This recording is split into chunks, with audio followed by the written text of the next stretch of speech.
মালিক, তুমি আমাকে খেও না, আমার ছোট ভাইকে বেঁচে খাও।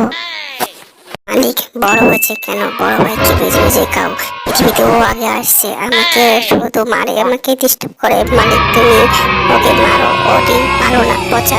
তুমি অবশেষে আমাকে বেঁচে খাইলা, আমাকে ভেঙে ভাঙলে, এটা বলে ঠিক করলেন না। তোমার পেট খারাপ হবে মালিক, তোমার পেট খারাপ হবে। তুমি ছোটর কথা শুনে আমাকে ভাঙলা, আমাকে রান্না করেছো, প্রস্তুতি করলে, তুমি দেখো তোমার পেট খারাপ হবে মালিক। বাঁচলা বাঁচলা ঠিক আছে, কিন্তু বেঁচে আবার কয়লা করলা, আমাকে কষ্ট হয় না মালিক।